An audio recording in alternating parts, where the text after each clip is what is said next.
Good evening, wonderful people, great Biafrans, wherever you are on the face of this very planet Earth. We welcome you to another exciting, explosive, expository, and revealing broadcast once again on this noble platform of Radio Biafra, transmitting live and direct to the entirety of humanity via a multitude of forms.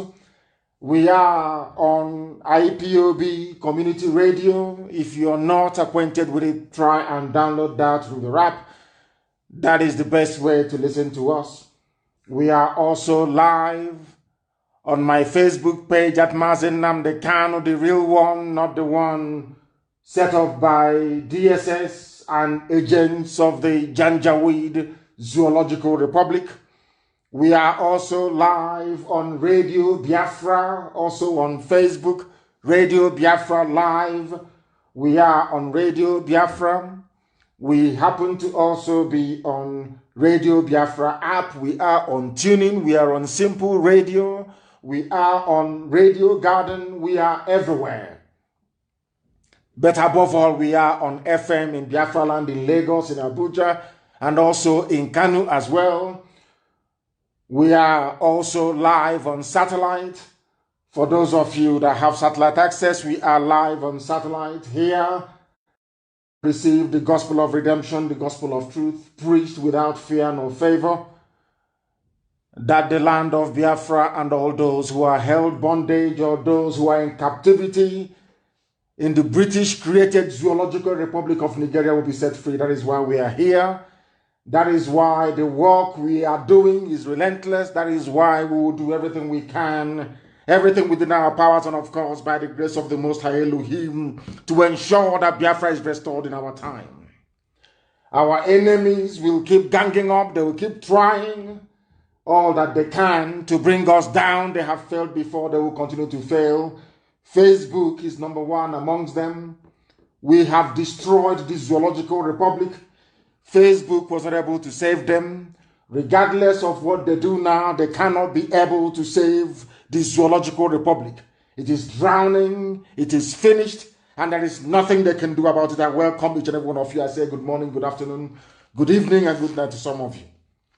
Because there is no other radio station like ours, no other broadcaster coming out of Africa who can boast of our reach, who can boast of our pedigree, who can boast of all the work that we are doing here, not just to free Biafra, but to free all those who are in captivity across the continent of Africa and beyond. And as I welcome you this evening, I ask you to welcome other people as well. But you must have one thing in mind. We do have a lot of enemies. Not because of anything terrible that we have done, not because that this very gospel we are preaching will not benefit some of them. It is just out of greed, envy, and jealousy. And moreover, some people would not like to see Biafra restored because that will represent hope for the whole of Africa, and they do not want it. The neo-colonialists, those of them who want to retain power, a measure of control over black people, will continue to do all they can to subdue, to subjugate, to impoverish, and to render asunder all that we are as a people. But we are here determined, very resolute. We have a never say die attitude. That is why everything we touch turns into gold. That is why we have made the tremendous strides that we have made, culminating even right now, that even the Janjaweed from the Sahel have now turned around to agree with us. That referendum is, after all, a very good thing. We always win. When I tell you we always win, because we always do eventually. When we started this very gospel, when we started this very mission, we said we wanted a referendum. Most people did not believe it. Most people thought it was far-fetched, but we have stood on that very mantra till this very day, that even those who are direct beneficiaries of the lopsided idiocy that Britain created called Nigeria are today agreeing with us. They now agree that referendum is the right way to go forward, which means we have also won that very argument. We always win. That I can assure you. My name is Nnamdi Kanu. I am the leader of the largest mass movement on the face of this earth, the indigenous people of Biafra. The Most High Elohim, a servant of the wonderful people of Biafra. We are here to restore Biafra, and I can assure you categorically and without mincing any words that Biafra shall be restored in our time, that I can assure you. And far more quickly than any of you could ever imagine. We are live and we are direct, and the whole world is bearing us witness. The time now is exactly 5 minutes past 7 p.m. in the blessed land of Biafra. And I also imagine the same number of minutes past the top of the hour, regardless of where you are, regardless of where you're domiciled. Very quickly, I am going to pray because we have a lot to cover today. I'm going to pray very, very quickly, and then after that, we shall then begin to bring you what we have in store for you. And as usual, I'm going to pray in the language of heaven. The same language that the angels surrounding Chukwukika Biama in heaven is ministering to him and praising him with. Chineke na nke pụrụ m ihe niile. Chukwukika Biama onye anyị na-efewe na isi ala nye onye ọ bụ naanị ya na-achị. Onye ike niile nọ n'ọbadara aka ya, Chineke na nke usu niile nke ndị agha. Onye kachasị ihe niile elu. Anyị bụ ụmụ gị onwe gị ka anyị na-akpụ isi ala nye, naanị gị ka anyị na-ekpere ekpere, naanị gị ka anyị na-akpọkụtụte ehihie abalị eze ebube dị ngọzi. Anyị wee na-aja gị mma, wee na-eto gị, na-asị na onweghị onye dị ka gị, Chineke nna nke igwe. Ma lekwa ụmụ gị bụ ndị gọziri agọzi, bụ ezinụlọ IPOB n'ụwa niile, bụ ndị tụrụ ugo eze ndị eze, bụ ndị dịnyere ozi ka ha wee gbasa ozi ọma nke gị. Atụghị egwu mmadụ ọbụla, onye nwe m na Chineke nna nke pụrụ m ihe niile, n'ihi na ọ bụ naanị gị bụ onye kere ihe niile kere eke, mana onweghị onye kere ya. Anyị wee na-aja gị mma, wee na-eto gị, na-asị na ịbụ ọka aka, n'ihi na onweghị onye dị ka gị, Chineke nna eze ebube dị ngọzi. Ọ bụ gị onwe gị hiwere ala nsọ gị bụ Biafra, onye ime eluigwe, wee gọzie ya n'ụzọ pụrụ iche, wee sị na ụmụ gị ga-esi ebe a wee kunie, na onweghị mmadụ ọbụla pụrụ ikunu wee tụọ ha aka n'ihu, na onweghị atụmatụ ọbụla dị nke ọchịchịrị nke ndị iro pụrụ iguzosi n'ihu ha, wee na-asị na onyinye nke nyere ha apụta ihe. Anyị wee na-aja gị mma, wee na-asị gị na mma mma dịrị gị, Chineke nna nke igwe, n'ihi na agbanyeghị ihe niile nke anyị onwe anyị gabigara wee ruo n'ụbọchị nke taa, eziokwu gị wee pụta ihe. Ọbụla dị ndị mgbe mbụ bụ ndị na-enupụ isi, bụ ndị si n'ụzọ agaghị aga n'ime eziokwu nke gị nwe dị anyị, ka anyị wee gbasara ụwa niile, ka ha kulitere n'ụbọchị nke taa wee na-ekwusi ike, na-asị n'ezie na ụmụ Biafra bụ ụmụ Chineke, na IPOB bụ ndị dịnyere ozi Chineke ha na-agbasa na ọ bụ ozi eziokwu. Anyị wee na-asị na uto niile bụ nke naanị gị, nsọpụrụ niile bụ nke naanị gị, jama niile bụ nke naanị anyị, anaghị efe arụsị, anaghị m akpụ isi ala wee nye arụsị. Iwe kwe anyị nkwa, ọ bụrụ na ichigata azụ n'ebe ị nọ wee fee gị n'ime mmụọ na eziokwu, asụ gị ngọngọ, atụghị egwu mmadụ ọbụla, na ị ga-etu anyị ugo n'elu ugo nna nke ebere dị ngọzi, na Biafra ga-eguzorịrị. Ọbịa mara iwe na-akpọkụ gị n'ụbọchị nke taa n'ime abalị, ụtụtụ ehihie abalị, ụmụ iwe gbasa ụwa niile okirikiri. Iwe na-agwa anyị okwu, na-ekwusi ike n'oge niile mgbe nnụnụ ọbụla ji alaghachi na-akwụ ya. Oge niile ebe ga-akpọkọta ụmụ gị niile n'ụwa niile eze ebube dị ngọzi, ka anyị wee nọ n'ala nsọ Biafra wee jaa gị ma wee too gị, gọzie aha nsọ gị ma bulie gị elu site n'ebighị ebi ma ruo n'ebighị ebi. Ise. I have just prayed in the language of heaven, and we must now proceed very gingerly and very cautiously to the presentation of this very wonderful program this evening. If you do not learn anything from here, admittedly, of course, people have said it over the years that this is the finest university on the face of this very earth. That is why darkness, people who are Luciferians, the followers and worshippers of Satan, will try all they can to stop what we are doing, but they cannot succeed. Not now, not tomorrow, not ever, because we are resolute and we are determined. Because in the end, this very noble family, this IPOB, we always win. There is nothing anybody can do about it. It doesn't matter how jealous you are. It doesn't matter how ravaged you are by envy. It doesn't matter how self-deprecating you may be. It doesn't matter how the amount of self-hate you nurse inside. This very family has been chosen by the God Almighty in heaven to do his work on the face of this very earth, and that is what we are doing. And this evening, heaven will bear us witness, because some people, as I've been saying in the past couple of days, When we started this very effort, some people said, no, why are you doing this? Why are you always preaching? Why are you always on air broadcasting all the time? We said because we are seeking to turn the mindset of black people. We want them to reason like human beings. And I am glad to say today that people are rising up now. They are beginning to reason like human beings. At last, people have emerged to try to speak the way that we do. This evening, I am starting with what I saw and I want it posted on my page. Immediately, please. Immediately, please. Of course, there are a bound of interruptions. You know what Facebook does. If Facebook removes you or stops you from listening via my page, please make sure you go to IPOB Community Radio. Go there. You will be able to listen to us loud and very, very clear and direct, of course. I am going to play something, a summary by a newscaster, or should I say a commentator, on Zoo Television.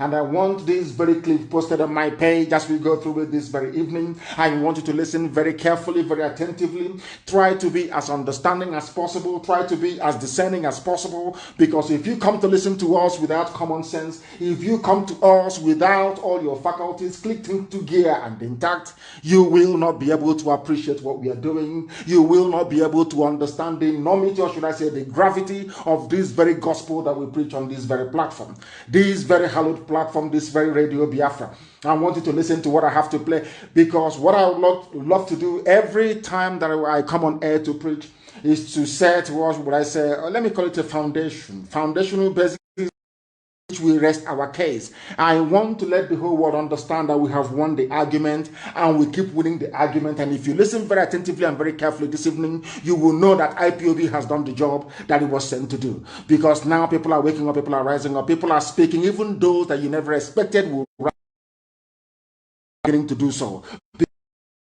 Won the argument. This very noble family, this very IPOB, all over the world today, people know that the zoo is dead, irredeemably dead, and there is nothing anyone can do about it. Chukwu Kikabiama made that possible, but the instrumentality that was used in accomplishing that is IPOB and this very platform, Radio Biafra. It is something that history cannot take away from us. It is something that nobody can take away from us forever and ever. People will record the demise of the Zoological Republic and they will hinge it on the effort made by this very noble family IPOB through the divine intervention of heaven itself.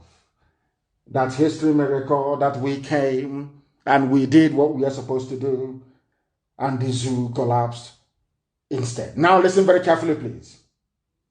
Dr. Nnamdi once said, listen. When two incompatibles meet, they can coexist if only they agree to agree. Yes. Agree to disagree. Yes. But Nigeria, listen very carefully, please. Senior advocate of the masses, recently said, a country does not survive solely because of forced unity. It survives on purpose and fruitfulness. Yes. This Nigerian house, he said, is falling.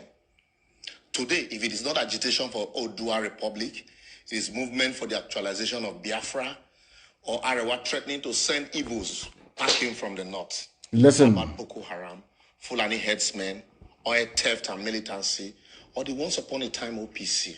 Why is the previous government granted amnesty to militants who didn't ask them for it? The current government sees Biafran agitators as miscreants that must be crushed, while rehabilitating repentant members of Boko Haram. Yet the victims are still crying daily for succor from the same government. If this is injustice from a motherland, then I wonder how else you would define it. Yet we mouth the unity of Nigeria is not negotiable. I laugh in vernacular. Some stakeholders have canvassed for fiscal federalism or return to the 1963 Republican Constitution, while others have argued that we either restructure, discuss our coexistence through a referendum, or go our separate ways. And like my brother and friend, Barrister Tio Wibo, once asked, are we really afraid of going our separate ways if that will guarantee justice, fairness, equity, peace, and security? I leave you to be the judge of that, though. Why countries like Czechoslovakia, Yugoslavia, and USSR have all separated to foster equality, justice, security, and ethnic nationalism, we are here preaching unity in Nigeria, yet we have no solution to the genocide in southern Kaduna, the illegal but officially condoned arms in the hands of killer headsmen, kidnappers, bandits roaming the country, The technically defeated Boko Haram, the amnesty militant, or the kidnappers? How about the corruption, nepotism, ineptitude, and barefaced selfishness and planlessness on the part of the political class, president, governor, lawmakers, and their likes? Make we sit down there, they deceive ourselves. Czechoslovakia, which had a population of 16 million people, less than Lagos population, separated into Czech and the Slovakia on the 1st of January 1993. Yugoslavia in 1991 was 23.2 million, barely more than Lagos population. It broke into 6 countries same year, all along ethnic lines, namely Bosnia, Herzegovina, Croatia, Macedonia, Montenegro, Serbia, and Slovenia. In Europe, the UK permitted regional autonomy to the Irish, the Scots, and the Welsh, while the English dominated Westminster. Switzerland has 4 ethnic groups. Each of them rotates the presidency annually through 7 cantons that constitute the federation unit. These countries, like every other, might have their problems, but they are stronger and fostering independence today. I will therefore advocate, as posited by Professor Wole Soyinka and Professor George Obiozo and a lot of other scholars, apart from those in government. Nigeria, as presently constituted, is structurally flawed and badly configured. If not restructured either along regional lines or allowed to discuss their cohabitation to whether agree to agree or agree to disagree, it might give way forcefully without the opportunity of proper tailoring. The North, if properly harnessed, can not only feed the entire West can become another Silicon Valley if they weren't waiting for revenue center. The Southeast, with accountable leadership and right infrastructure, can become the Japan of Africa, while the South-South can be able to look inward for possibilities that abound around them. Then we will indeed understand that united we fall, divided we stand. Have you heard it? I just want people to listen to that. It's not me. I don't know the name of the young man, but I think his television is Plus TV. He was doing an analysis. He's an anchor. He's a presenter. And he was just trying to give it to the world the way it is. This is something we have been preaching about for very many years. And I'm sure this very young man who made this very excellent summary or synopsis of what is wrong with the zoo, they were one of those who perhaps was against what we were doing. When we started initially, a lot of people rose up out of ignorance. I repeat, out of ignorance, to castigate and to, of course, pour scorn and aspersions on what we were doing. But today, you have seen the work that Radio Biafra has done. You have seen the work that IPOB has done. We have managed to sensitize and enlighten people. No other group of people will take that credit. Of course, credit goes to God Almighty in heaven that made it possible for IPOB to exist in the first place and to use Radio Biafra as an instrument to propagate this very gospel of light, gospel of redemption, gospel of hope, and gospel of freedom. And today, this bug has caught everywhere. People are now rising up to speak in a manner they never, ever dared or dreamt of speaking in the past. And that is a testament to what IPOB has been able to accomplish by the grace of God Almighty in heaven, and also the relentlessness of this very platform, Radio Biafra. Today it is very clear. People are waking up and they are speaking up. And that is why this very evening, I go straight to what somebody who previously never wanted to dabble into such affairs, what he had to say regarding the state of the Zoological Republic.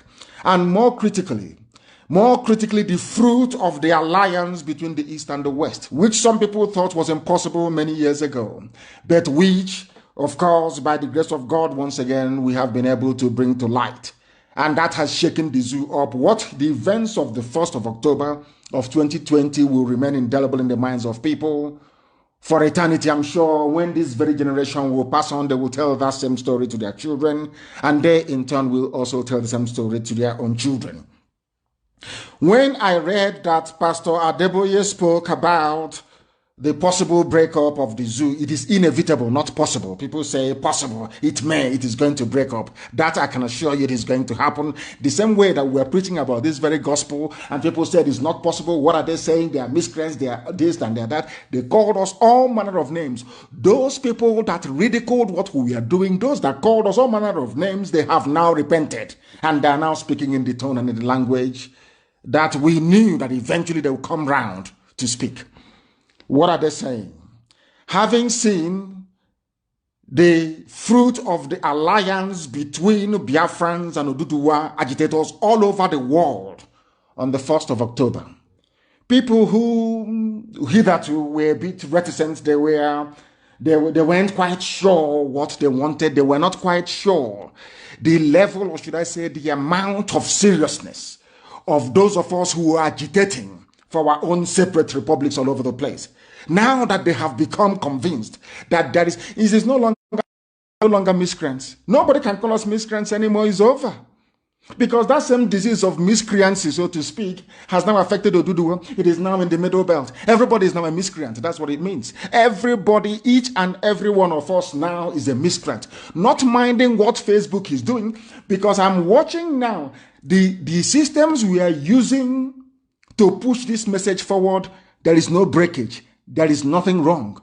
Anytime you're listening on Facebook and it appears there is a breakage, is because Facebook is reconfiguring to stop people from joining this very program. That is what they're doing. And people cannot turn around and tell me that people that work for Facebook are more headstrong than those like Pastor Adeboye, that in the past, they didn't want to hear about the breaking of the zoo. They never wanted to hear about Biafra. They never wanted to hear about agitation for freedom. Never, ever, ever. But now everybody has been converted.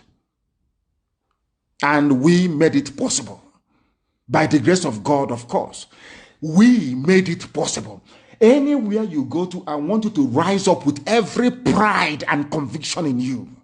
To say that all these people talking today, including Adeboye, you as IPOB family member made it possible. You are no longer miscreants. After the 1st of October, you are no longer miscreants. People now echo the same sentiment as you have been doing. People now say the same things you have been saying. People now see Nigeria for what it is, a zoological republic. People are now saying it is unworkable. People are now saying it. They are only saying all these things now because IPOB had sacrificed and had died for this very effort. Over the years, we have been relentless. We have said no, that thing we saw, all of you must see it. And now they have seen it. Everybody has seen it. Maybe only Facebook. Once in a while, they refresh. Once in a while, they refresh my page in order to stop you from listening. As I said earlier, we are also on Radio Biafra. We are, more importantly, IPOB Community Radio. Go and download the app and join us there if they don't want you to join. From 30,000 to 20,000, 20,000 to 10,000, 10,000 now to 6,000 to 7,000, that is what they do. But we are all over the place. You cannot believe it. This very gospel gets to 8.5 million people every 28 days. So they cannot stop it. No matter what they do, no matter how they suppress, no matter how hard, no matter how cleverly they write their algorithm to convey a wrong, a misleading and false impression about our reach. Every blessed day, people are coming on board, people are being convinced, people are becoming part of the solution rather than part of the problem. And today I am glad to say that perhaps Enoch Adeboye is now, they have seen what we have seen. Now they can speak. Let me tell you what the news said. Because I have been looking at all the commentary from what I call the Western media. Those of them who said secessionists, they want to secede. Now that Oduduwa, people who are serious have come out from Oduduwa land to say they want freedom. I'm no longer hearing about secessionists. What I'm hearing now are agitators. People wanting to be free, which is a very good thing. But I wish that each and every time they write about this new revelation about the need to divide Nigeria, that people may go their separate ways, that they acknowledge the work that IPOB and Radio Biafra did. I just wish they could. Because if we keep quiet, other people may steal the glory. You just can't keep quiet. Things don't work that way.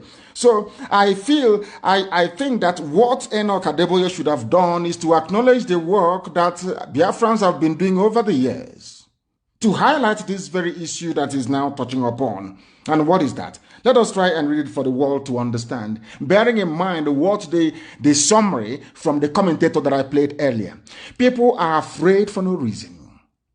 People are terrified and scared of Fulani Janjaweed for no reason. And something came to light today, which I found very, very shocking. I watched Osita Chidokal's presentation. I think it's called The Platform, Zoo at 60. They call it Nigeria at 60. And now he said something that was quite interesting. He said that all the big parastatals and ministries you have in the zoo called Nigeria, the people who are working there are children of permanent secretaries and all the people that you call the so-called elite in the zoo. No wonder they don't want Nigeria to break. They don't want Nigeria to fail. For the simple reason that after them, their children will inherit the same corrupt society that they are now presiding over. That is what they talk about one Nigeria, not because they love it, but because they themselves are beneficiaries, their children are benefiting, and all of you are suffering. And I wonder why all of you who are suffering, why you should remain quiet all the time and you continue to suffer. It is just unbelievable, absolutely unbelievable. I do hope and pray that we have. The General Overseer of the Redeemed Christian Church of God, Pastor Enoch Adeboye, has advised the Zoological Republic, the Janjaweed government of the mask. I told you that Al-Sudani was gone. I told you that Jubril was gone. A new person was there. And I'm very, very sorry to say that even Abubakar Shekau knows the person who is there. Abubakar Shekau knows the boyfriend of Aisha Buhari, that his name is actually Yusuf Mohammed. Very, very interesting, isn't it? You know, when I heard this thing, I was in a state of shock. I knew, that was why I called. That is to tell you that I never, ever, by the grace of God Almighty in heaven, I never, ever make mistake in my life. I never do when it comes to Biafra restoration. I told you before, the boy that was there before was Jubril Al-Sudani. As soon as he left, as soon as he ran to Cuba and refused to come back, I knew they put somebody else there. They were waiting for me to say it is Jubril Al-Sudani, and I it is not. This one is Aisha's boyfriend. Funny enough, I never knew that Shekau knows the name of the boy. And on the 1st of October, of a few days ago, Shekau actually mentioned the boy's name. That the boy's name is Yusuf Muhammad. Unbelievable. Unbelievable. So even Boko Haram that they created knows the person who is wearing the mask. But he referred, Pastor Adeboye said, is the federal government of Nigeria. Is to give Nigeria a lasting solution to secession agitations and its economic challenges by restructuring the country. For the very first time, they have now acknowledged the impact of the secessionist moves being made. We are agitating for freedom. We are not seceding. I know that black people, they have difficulties absorbing information. Biafra is old, over 5,000 years old. Whoever is talking about Biafra seceding from Nigeria, you are drunk or you're not well.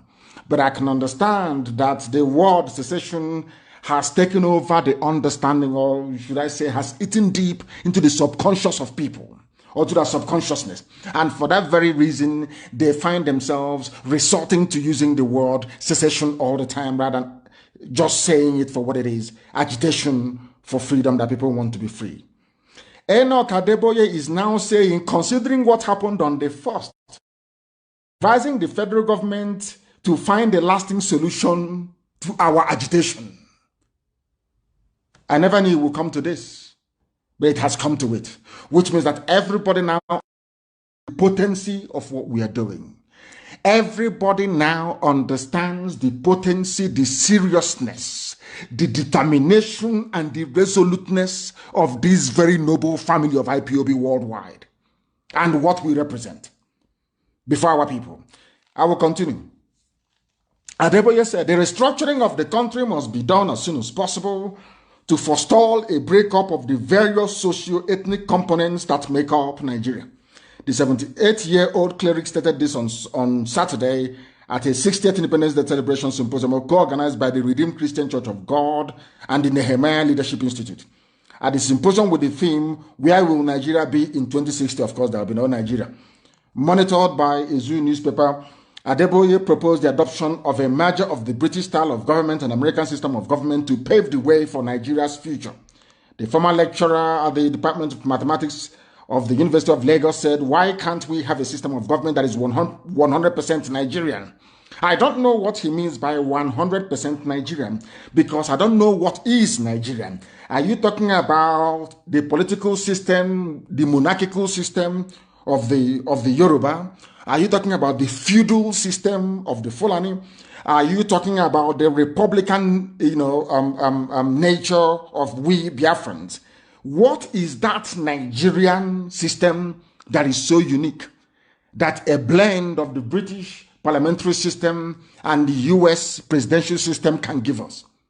This is the difficulties that I always have with people.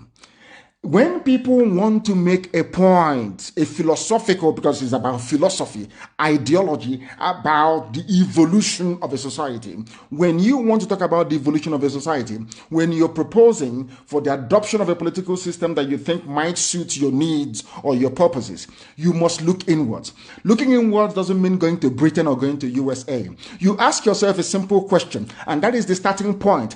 There are ethnic groups there were nations before the white man came. That very system that they were running worked for them. And this is something that I want Pastor Adeboye to acknowledge this very evening. Of course, I commend him for having said the things that he said.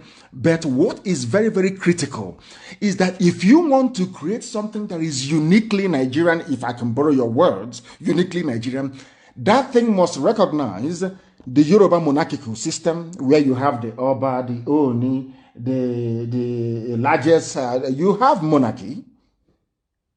In the north, what they have is a feudal system, where one Fulani person is maybe the emir doing rankadede and other people are impoverished. The Hausa people are very poor, begging on the streets. That is their own political system.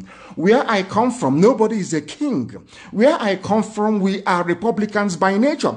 Now, what Pastor Adeboye should be saying is the fusion, the marriage of all these three different socio-political systems into one. I repeat, it is not about going to Britain to borrow, because you don't have the discipline to implement a parliamentary system of government. You also lack the discipline to implement a US presidential style of governance. What you need to do, if at all you want to create something that is uniquely Nigerian, if I can borrow his words, you must look at replicating or adopting some elements or aspects of Yoruba monarchical system, where you have the Oni of Ife or Alafin of Oyo, a kind of a monarchy. Benin has a very strong monarchy as well, the Oba of Benin. In the north, you have a feudal system. You have feudal lords and their vassal states all the way to Nupe, subservient to Sokoto Caliphate. Where I come from in Biafra land, we are Republicans. The reason why I'm dwelling on this is that I want Pastor Adeboye to understand that what he's proposing is unworkable. It is unworkable.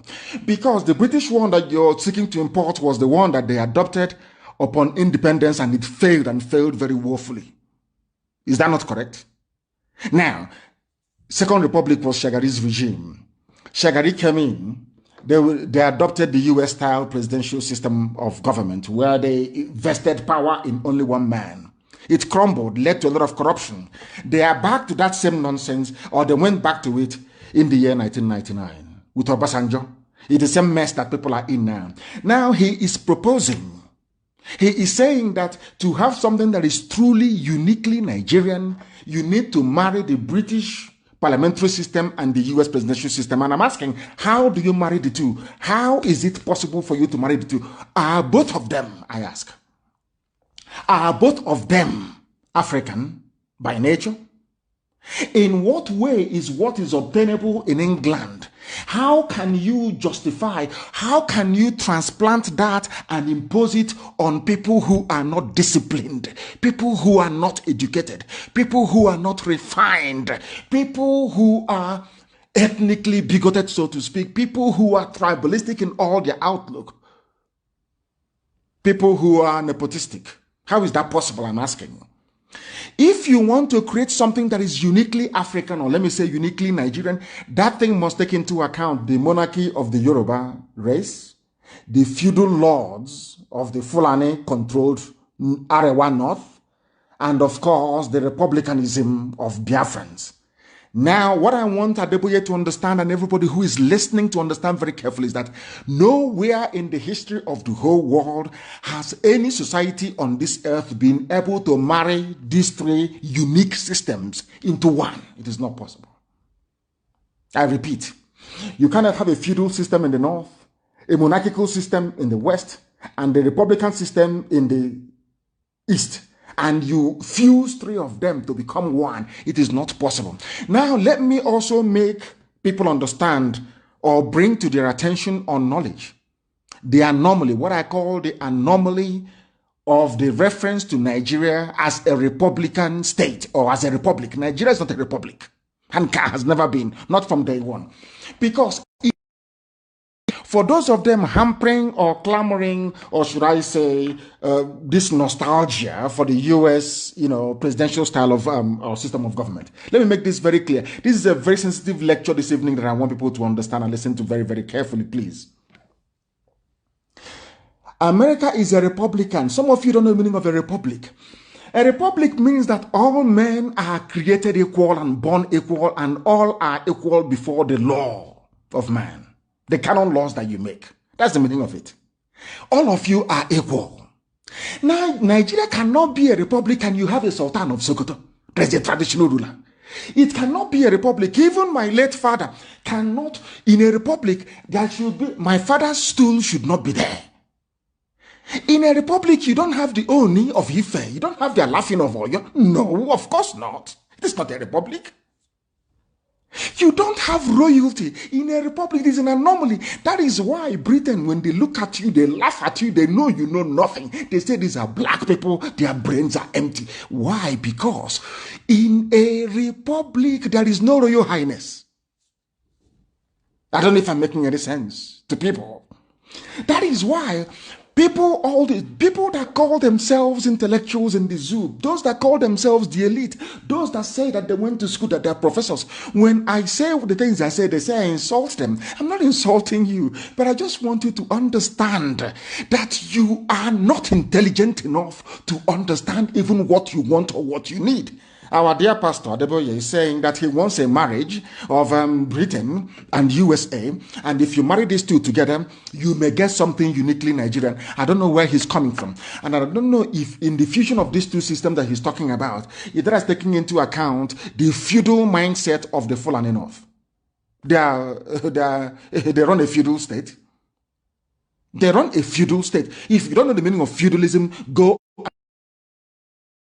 Somebody check the definition of feudalism and put it on my page, please, that the world can see. In fact, put feudalism, you put monarchy and monarchical system, that is what I mean. In fact, what obtains in the West, in Oduduwa at the moment, is not even absolute monarchy, so to speak. I think let us say it is something that maybe you had in Italy during the medieval period, where you had the Medicis, you have all these families and all over the place, controlling city-states. But they are crowned heads. Do you understand? In the north, you have a feudal system. And then in the east, you have republicanism. How can you match those three together? If you ask me to go to the north and bow down before the Sultan of Sokoto, if you present me in front of the Sultan of Sokoto and I shake his hand, everybody will complain he lacks respect. But that is the way the people are. That is how we are. We are Republicans. We believe that all men were created equal. But some people believe that not all men are created equal. And you have those people in a place called the Republic. How can you say Republic, the Federal Republic of Nigeria, when in that Federal Republic of Nigeria you have royal fathers? I don't understand it. These are the anomalies that I want the likes of Pastor Adeboye to be able to have in mind, to understand that Nigeria is unworkable. Nigeria can never be together. Because these systems, nobody, unless you go to war to conquer and to subdue people, nobody in the history of mankind has been able to reconcile three different systems into one. It's not done anywhere. Britain managed to do it, and they did it with conquest. Britain colonized and managed to use conquest, that colonial conquest that they accomplished, to fuse together into one. Now you understand it. So when our dear pastor is talking about something that is 100% Nigerian, that thing cannot be British, and it cannot be American either. And as I'm saying this, as I say, this is the very first time I'm actually observing what Facebook is doing. Sometimes I look at what we are, now I can see. Every time it refreshes, every time Facebook will refresh it, and if they refresh it, they press down the numbers. If they refresh it, they press down the numbers. I have never seen this before. This is the only time I'm actually watching this very broadcast like any other person is doing on one of the monitors that we have here in front of us. That is what they do. It got to 7,000, they refreshed it, it went back to 6 point, and that is what they're doing. But does that bother us? Of course it doesn't bother us. We continue to preach our gospel as we have been mandated to do. Therefore, Pastor Adeboye said, can't we have a combination of both to see whether it could help us? He is not sure. He's saying another experiment to see whether it will help us. And we are saying, dear pastor, it is not going to help us because Britain is not Africa. It is not going to help us because the United States of America is not Africa. If you're planning to create something that is uniquely African, you go back to the way you were before the white man came. That should be the basic starting point of everything. This is what I call, of course, he has the best of intentions. He is trying to stop the agitation from overwhelming everybody. And I can assure all these pastors that when we go our separate ways, Oduduwa on their own and Biafra on their own, people will still come to your churches. Please don't panic. Don't think because of this agitation that once Biafra is on its own, you won't have Biafrans going to your church and paying tithe and sowing seed and all the rest of it. They will still be doing it because we are black people. That is how we are wired. That is how our brain is. We are predisposed to superstition. As long as we have people who are superstitious, don't worry, sir. You will get your tithe. You will get your seed. You will get your everything you need. Your offering. You will be getting it. Don't worry about it. But we are going our separate ways. We must go our separate ways. Then should we sit down and have the need to be one people together, then people can sit down and negotiate terms of a union. They can now join a union. For anybody to try to sustain this charade that the white man built, you are causing more harm than good. That is something you must understand. People should not panic and look at their own parochial interest or think, oh, I'm going to lose out, as most of them are now doing. Oh, if I lose out, my children can no longer be leaders of Nigeria and rule people the way that I ruled them. That is what some of them are saying. They want Nigeria to be sustained, that their fraud may continue, and we're saying no to that. It is not possible. Absolutely impossible. So I want our dear Pastor Adeboye to please try and go back and advise the Zoological Republic, the Fulani Janjaweed government in Abuja, to let them understand one clear, simple fact. Nigeria is unsalvageable. British parliamentary system is un-African. US system, presidential system is un-African. When America wanted to build a society, they never copied France. They didn't copy the UK. They didn't copy anybody. They went to build something very, very unique to their taste. The same thing we should be doing. And if you go to look for those things that are very unique to us, you will come to see that the way the political system is structured in Yoruba land before the coming of the white man is not how it is in Biafra land. They are two different, diametrically different systems. We are Republicans. And we want people to keep any system that they prefer as the first commentator did this very evening, the guy who quite brilliantly summarized what is happening. What are you afraid of? Yugoslavia divided. Soviet Union that had nuclear weapons everywhere. There were nuclear weapons scattered across the entire Soviet Union. They broke up and nothing happened. Why are you afraid, I ask? All of you who are afraid, what are you benefiting from Nigeria? What is it that you're getting from Nigeria that will make you to insist, even living under falsehood? You call Nigeria a republic, but you have people you call your Royal Highness. In England, where you have your Royal Highness, all of them are Royal Highnesses. And from the Queen down to every member of the Royal family, they are Royal Highnesses. Do you hear about the Republic of Britain? I'm asking you. Any country in this world, you see Saudi Arabia is governed by a royal family. Do you hear about Republic of Saudi Arabia? It is not a republic. It is the Kingdom of Saudi Arabia. In Bahrain, it is the same thing. In UAE, it is the same thing. They are not called republic. Any country in this world that has the name or prefix republic before their name, you don't have any royal highnesses. Now, ask yourself, where did you get this anomaly from? It is because people are not educated.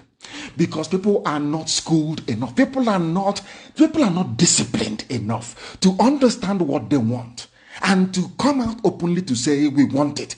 The only people that can answer His Royal Highness are people who are not republics. Do you understand it? Mexico is a republic. Do they have their Royal Highnesses in Mexico? The answer is no. Canada is Canada is not a republic because the Queen is the head of state of Canada. So they are not still a republic. But they have all the attributes that republics have. Do they have kings? Do they have His Royal Highness? People that dress like the mayor of London. Empty, vacuous criminals everywhere. Answering to their Royal Highnesses. It doesn't happen there. Anywhere you have the word republic, they don't have kings. They don't have Eze. Not even Eze in Sabongeri in Kanu. No. Why are you answering a republic if you're not a republic? Somebody should please answer me. These are the things that people don't know about black people. I go back to black people because that is the problem. Everything is half-baked. They don't understand the mess they are in. When I was very small, my cousin, in those days, and all those adages and proverbs, and she taught me. I was very, very small. Like I won't forget. I think I was about five years old or thereabout. And one day we were lying down, we were outside in the evening, and she said, "I will never forget." And she said she was teaching me idioms and proverbs and all the rest of it. And she said, "Half education is dangerous." I never knew what it meant. She was reading from a book and I was memorizing. As she was saying it, I was memorizing them. Half education is dangerous and all the rest of them. I was, cramming all these things. And it wasn't until I became an adult that I knew what half education is dangerous actually means. People are very... From 7.1, it refreshed. Unbelievable. I never knew this was what they were doing. I never knew it. For the very first time that I'm saying it, I won't allow them, of course, to distract us. We are continuing. We are... God in heaven. It's gone down to 6.5. Unbelievable. This book of this zoological republic. We must continue. Is dangerous. People in Africa only have so-called nation, a republic, when within that republic you have His Royal Highness, Her Royal Highness, their eminence in a republic. How is that possible, I ask? Because even those of them they call their founding fathers or their crowning fathers, they don't know the meaning of the word republic. They have no idea what it means. So when the world is looking at you, please bring your president, bring that mask wearer, bring him up, let him speak. They are looking at you. They'll say, but I thought they said they're a republic. Live video interrupted. They've gone to 6.1. Unbelievable. Unbelievable. Facebook. God in heaven. These guys are something else. These people are something else, I'm telling you. Something else. Just removing people like that. They have just in a stroke removed 15,000 people from watching this. It is unbelievable. No wonder black people are evil. When they say black people are bad, you should think of those who are working for Facebook in Lagos, how horrible they are, how awful these people truly are. Now, let me tell you something that people don't understand. Anybody who lives or who took part, participated, or was part of the so-called constitution that gave birth to the Federal Republic of Nigeria. Nigeria is not a republic, because nowhere on this earth do you have His Royal Highness as part of a republic. And I will go from one acclaimed man of God to another man of God as well, a man that I respect immensely, Archbishop Kuka, or should I say Bishop Coker of Sokoto Diocese. He wrote, I think it was an audio which was captured by a Zoo newspaper, Kuka to Buhari, that is the mask wearer, Kuka to Buhari, Nigeria literally pool of blood, reset the clock before it's too late. The same thing that Adeboye is saying, that they're telling him. And I wonder why is it that in the zoo, people have this attitude of always begging for something? Please amend the constitution. Oh, please, can you build road for us? Oh, please, can you pay our bus rates? Please, can you pay our salary? Please, can you pay our pension? Everything is please. Please, we are begging you. I'm talking to you. Why is that the case? You are in a republic where power belongs to the people. You don't need to actually beg anybody. If you understand the meaning of republic, you don't need to beg anybody. You need to demand for the things that you want. That's the meaning of republic. If you don't know, it means power belongs to the people. Now, I am asking, why all this culture of begging? You're always begging. Adeboye was begging a so-called Buhari, who is Aisha's boyfriend, Yusuf Mohammed. Everybody is begging everybody. Why do you need to beg him? Why do you need to beg Fulani Janjaweed in Asorok? Why are people foolish in Africa? I don't understand it. Why are you begging them? You can force them to do something. The same way we have compelled them to do something is how all of you must key in or tune into what we are doing to force them, because the power actually belongs to you, if at all you know the meaning of the word republic. If at all you know the meaning of it. Because most people don't know the meaning of it. And we are here to let you understand what it means. Now listen, the Catholic Bishop of Sokoto Diocese, Matthew Hassan Koka, has advised Muhammad Brothers Yusuf Muhammad. That's the boy's name. Aisha Buhari's boyfriend is Yusuf Muhammad. That's his name. I told you before, Jupiter, that is the boy's name, Yusuf Muhammad. Has advised President Muhammad Buhari to look inwards into Nigeria's problem and find a lasting solution to it. But there is no Buhari. I want to let Bishop Coker to know this, and I want everybody to understand this. If you're in doubt, go to my page. Somebody, it's not my video, I didn't compile it, I've forgotten the name of the person who actually did it. I need to give him credit for it. I posted a video earlier today that Facebook, in their infinite wisdom, tried to suppress as much as possible. And of course, they failed, as they will always fail. In that very video, you can see the old. And to make matters worse, the idiot was wearing a mask. Or in fact, he pulled it down and he was talking, and you can see his the floppy ear, how it was bent. On this earth, there is no other human being on this earth wearing a face mask with the pomo ear. The ear kanda, you know kanda that we eat, that has no, it doesn't have any nutrition. In fact, it will give you cancer because they tend to prepare it with car tire, isn't it? They burn rubber. You know, kanda. Somebody, I don't know what is pomo in English or kanda. Somebody should please tell our white friends what kanda or pomo means. I don't know what it means. Somebody should tell them in the English language what it means. If you look at the ear of the man, I am talking to Hassan Cook. I'm talking to Bishop Coker. Please go to my page. You will see the ear of the man. Look at, he took a picture with Jonathan where they were deceiving themselves. Look at his ear. Look at his ear, because Jonathan asked them, why do you bring this man to me? Of course, they'll be shocked how I know this. They said, oh, he's very sick. You know, we need to put up a front. You know, everywhere in the whole world, people have body doubles. And Buhari is very sick. So once in a while, we'll bring out this one to come and greet people. Oh, do you want him to come out and the nation will be disgraced? That was the reason why they are saying, or now they are muting, are saying they can bring Jonathan back. Do you understand? Because Jonathan has seen that Aisha's boyfriend, Yusuf Mohammed, is not Buhari. You can see his ear. Now ask yourself, how Jonathan, his ear is not bent. How come Jonathan, they are wearing the same face mask, but Jonathan's ear is standing up, but the ear of this impostor, because it's silicone ear, it is artificial ear, you can see it bending down. Why do people insist on referring to Yusuf Muhammad, Aisha Buhari's boyfriend, as Buhari? I don't understand this, and these are men of God.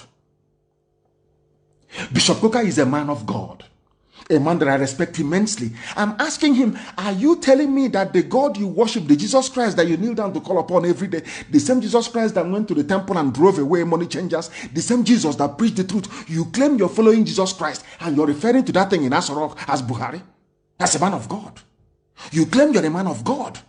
You people call yours, in fact, including Pastor Deboye, you people claim you worship God Almighty, the God of Israel. A God of valor, a God of truth, a God that doesn't condone liars and lies.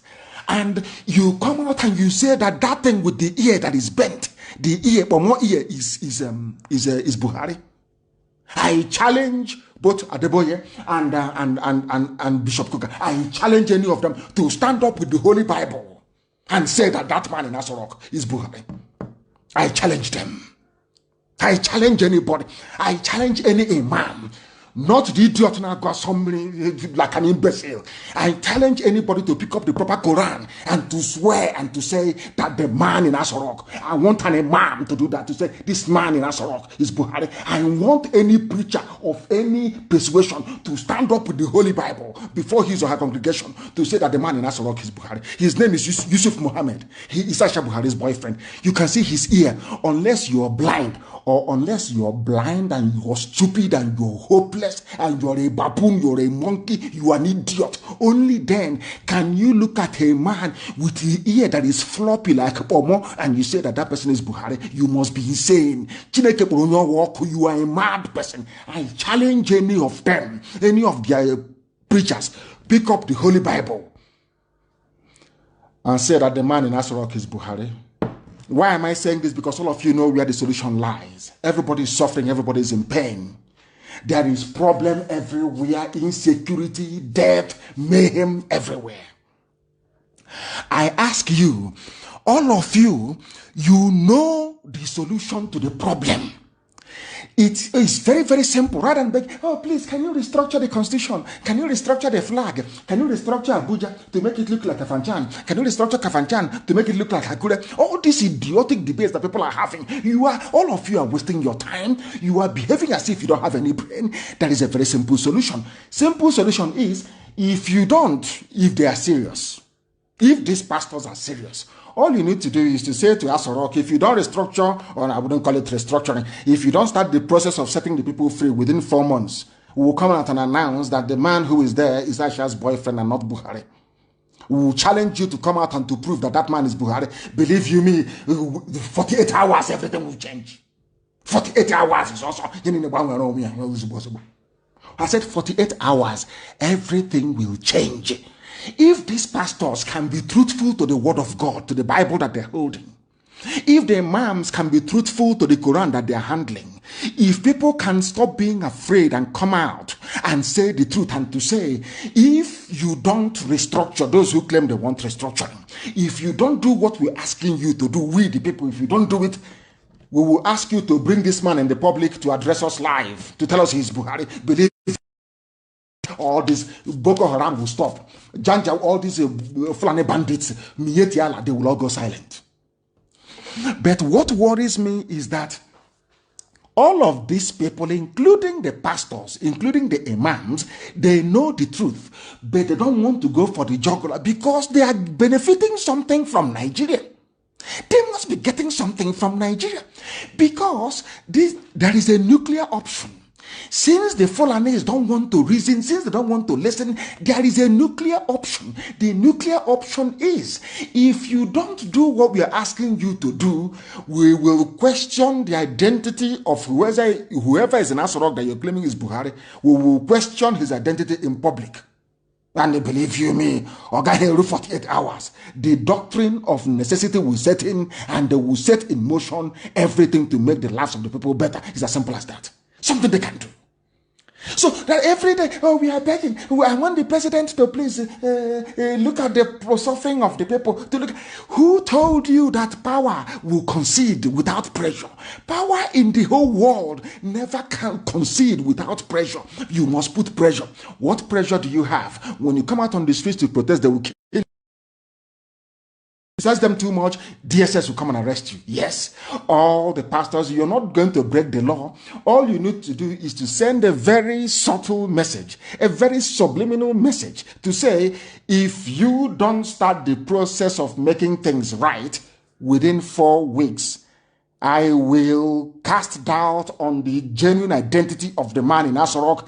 Believe you me, if people, heavyweight pastors like Emopai and Okonkwo and Adeboye and Koka and Obinna and the likes of Fadede, if these people can come out and very simply, it's not, you don't have to do much. There is no need for protest, revolution now, revolution yesterday or 2 days ago. You don't need to protest on the street. You don't need to do anything. All these people, even including newspaper editors, if that is to tell you that people are benefiting. It's just like Buhari's certificate saga. Some lawyers took them to court, and when they got to court, they gave them money and they withdrew the case. People are benefiting. Because you cannot tell me that you have the silver bullet to cure all the problems of the zoo. You see, our God is a miraculous God. God gave Nigerians a cure for their problem. But being black people, this case of Buhari, dead Buhari and all these impostors, was what convinced me beyond every reasonable doubt that black people are not intelligent enough to be called human beings. I'm being honest with you before God and man. We are not intelligent enough to be called. Now God gave you a solution. Forget all the nonsense. Forget everything you say in the pulpit is irrelevant. God gave you, because they said God cannot give you a problem without a solution. If God gave you the problem, which is Buhari, God has also given you a solution. The solution is the impostor in Asorok, Yusuf Mohammed. Very simple. What's it going to cost you? Nothing. I want people to rise up tomorrow and to say to Asorok, if you don't restructure, those who want restructuring, we are going for our freedom outright.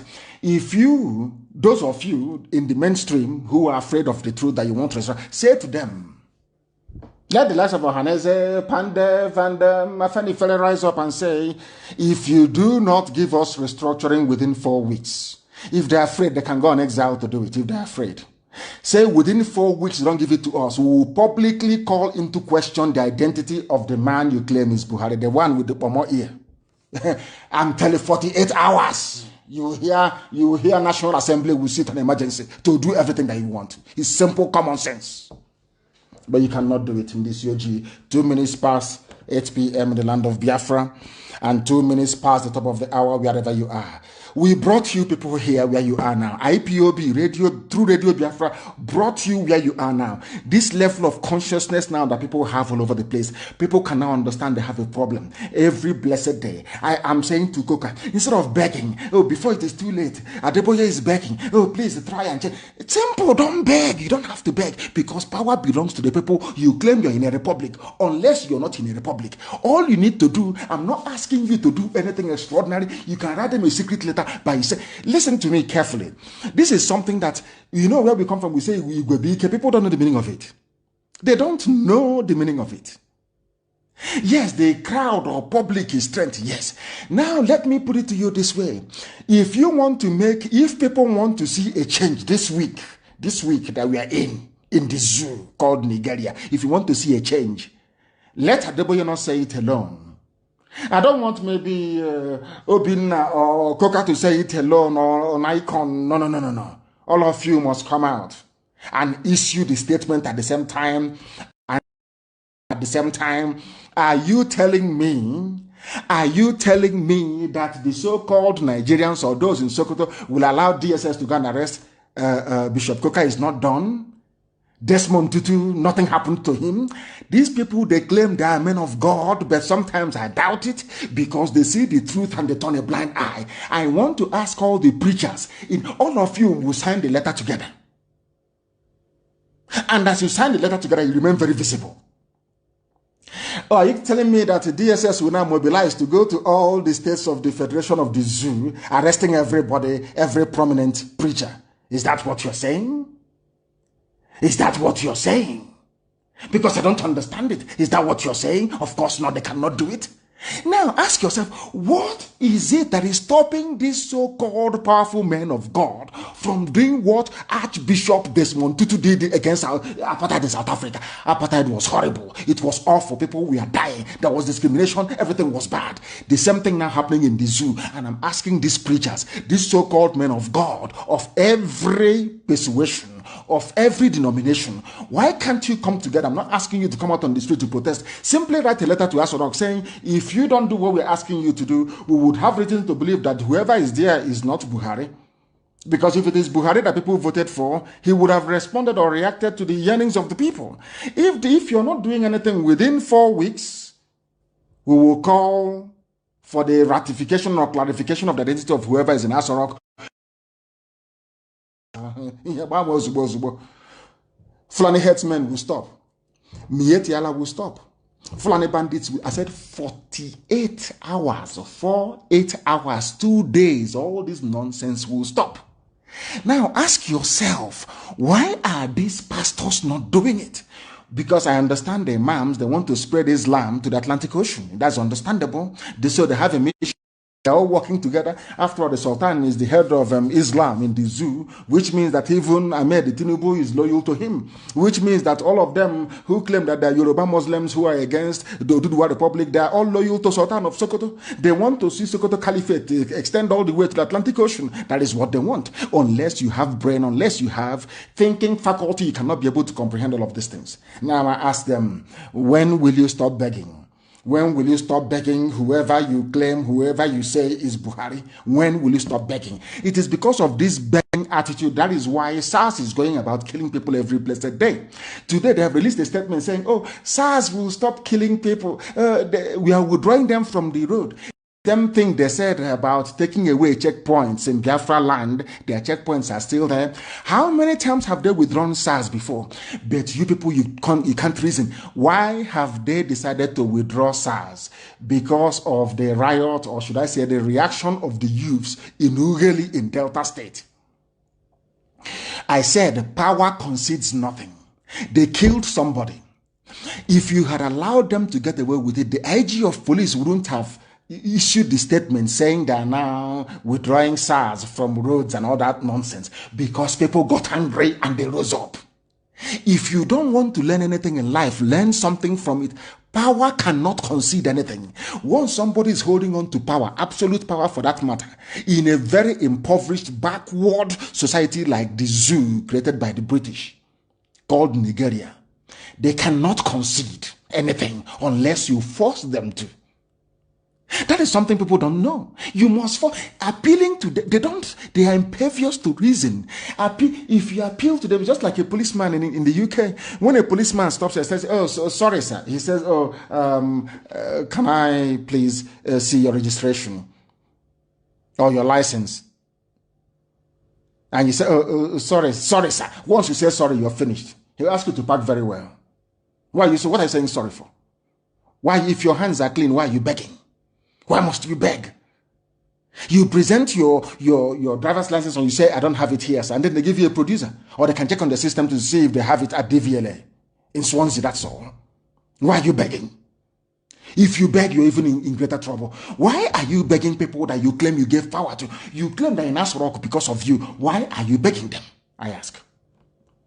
Because of your begging attitude. SARS has been killing people, you keep begging. Every day you beg, and they keep killing. The only reason why they stopped them today, if I thought they have stopped them, was because youths rose up and was chasing SARS. Because enough is enough. That is how human beings are. Because power will concede nothing until you compel it to. You don't know that? Now, what is happening? I want that video to be played. I want people to understand before. I want to put this video on my page, please. The video of SARS killing people, dragging them and shooting them dead. And I am going to tweet it tomorrow. In fact, even this night I will tweet it. I want it to be retweeted over 10,000 times. We are going to tweet this. We are going, Karamonde, prepare. We are going to tweet this very video. We want the world to see how barbaric, how evil the police in the zoo are. And there is something that you people don't know. You see this level of barbarism, you cannot do it in the north. You cannot. So people talk about SARS. SARS is another means, another way of reducing the population of young people in the south. This is something people don't understand. Fulani came with a multifaceted agenda. Every armed service in the zoo has been Fulanized and primed to kill in the south. That is something some of you don't understand. The army is busy killing, burning villages in Andoni. In broad daylight, Nigerian army, yes. SARS are busy killing people. They have killed people so much because they know you people can never fight back. They know you're docile. They know you go to social media and you write, rest in peace, sleep on bro, sleep on sister, and all that rubbish. And they are killing people. They are in Okozo killing people. They are everywhere killing because they know you will do nothing. Then you will do anything. Because their apologies are everywhere. If you try to rise up to do what is right, you will see one of is the integrity of Nigeria? You are affecting the integrity of Nigeria to affect our integrity in our pocket. That is all they are concerned about. Tell me how many times, I ask everybody now, tell me how many times SARS have gone to Kanu, to Katsina, to Sokoto, to Medugri, to kill people. How many times? How many times they said our community radio has stopped? They said it has stopped. I don't know. Everything is fine here. Everything is fine. It's streaming okay. Please make sure that you have enough data, please. I'm getting information. People said, I need confirmation, please. It is working. I can see it here. Our systems are go. Not when your credit run out. You say you're not getting IPOB community radio. Please go and reboot your phone. Please. Go and reboot it. Very, very important, please. Go and reboot your phone, please. It's working. Don't mind what Facebook. I've been seeing what Facebook has been doing. After a while, they refresh. To keep pushing the numbers down because a lot of people are joining us. And that's what they're supposed to do. That is what they're doing because they're working for the zoo. We are live and we are direct. And I want to ask you once again, can you name one person shot dead by SARS in Sokoto? Name one person shot dead by SARS in Kebbi State. Name one person was shot dead by SARS in Yobe State. Name one student, a bright student that was killed by SARS in Katsina. Can you name somebody killed by SARS in Kanu State? That tells you all you need to know. But you see, our people in the south are very foolish. Very, very foolish. You know, they love all this political correctness, all this garbage, all this nonsense, one Nigeria this, one Nigeria that, as if they are fools. The person you're doing one Nigeria with is colonizing you, conquering you, raping your mothers, abducting your daughters, ethnically cleansing you every blessed day. And you're joining him to shout what Nigeria because you're foolish. And I keep asking, tell me where SARS has killed anybody in the north. But SARS is an instrument of destruction to kill young people in the south. Yet some of you don't know this. All the evidence are there. It is glaring. It is glaring. It is there for all to see. But you can't comprehend it. The video is very, very harrowing. SARS only operates in the south.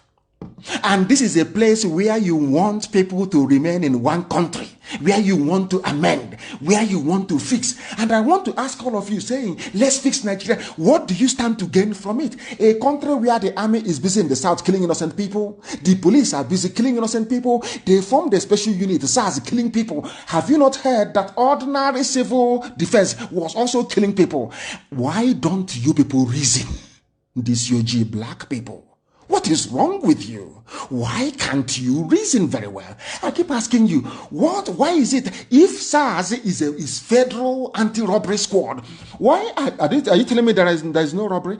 Isn't SARS needed in the north where there are kidnappers, Fulani bandits kidnapping people every day, Mieti Allah terrorists everywhere? Why are they in the south? Because people don't reason very well.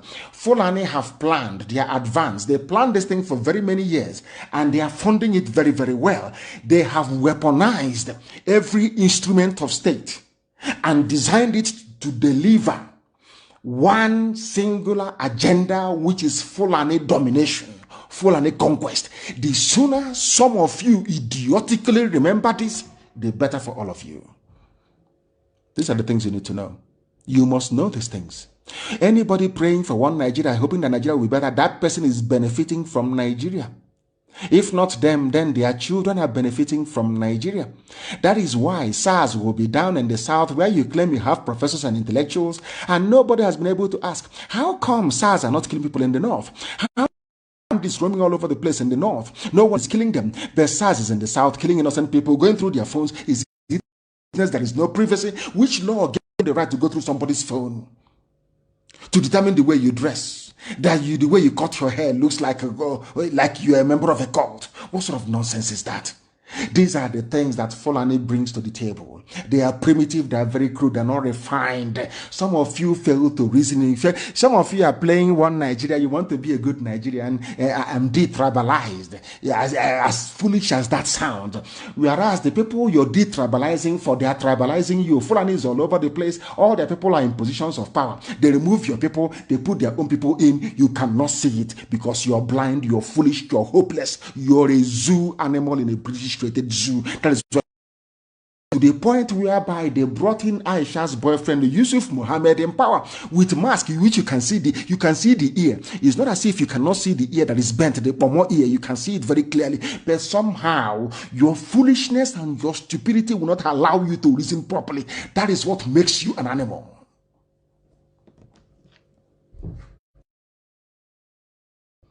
Because you're not sensible, you're not reasonable.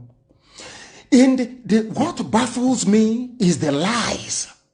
The way they lie. As one idiot that looks like Oshomole.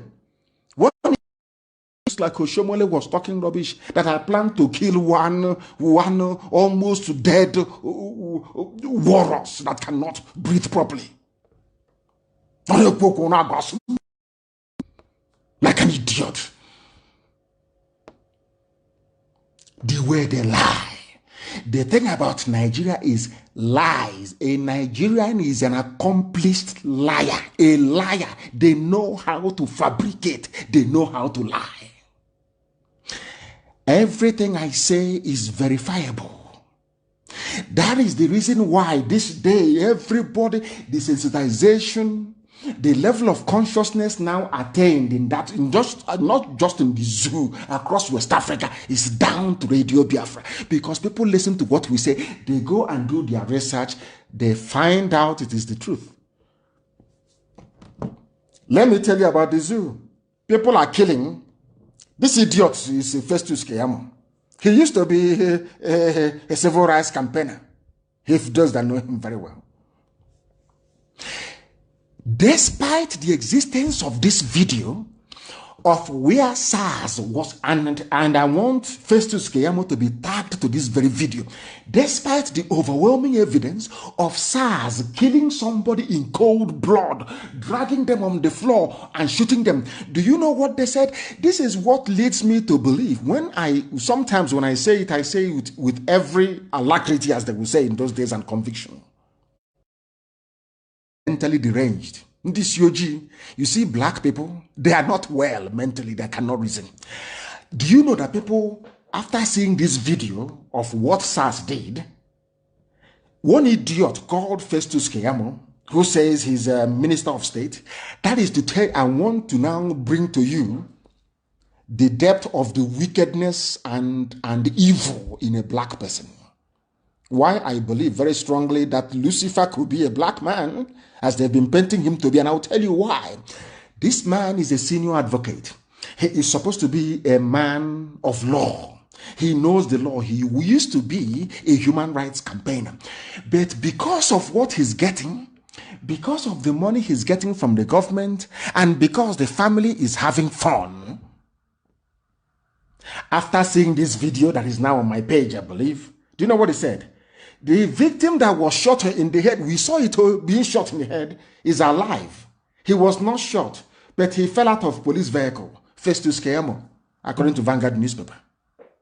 I want the world to understand that this type of thing can only happen in a black country, and I want the world to know that when they say that black people are evil, this is the personification of evil. When people lie, is a way you lie. Believe you me, you know that that person must have descended from the line of Lucifer. This is a type of lie that should end somebody hanging. I'm telling you, this person should be tried and hanged for telling lies. The video is there. You can see the man being shot in the head. Somebody who claims he's a minister came out and issued a statement. This idiot's name is Festus Keyamo, Minister of State, Labor and Employment. He claimed that the incident being seen, that we can see with our two korokoro eyes, two naked eyes, we can see the video. He is now saying that the man fell from the back of a police van. In this video or in another one? I am telling you, I know that black people are evil, but this level, this depth of wickedness and telling lies is unprecedented. Keyamo, he said, he contacted the victim's brother and the State Commissioner of Police to confirm the incident, emphatically opined that those officers involved in the incident are not SARS.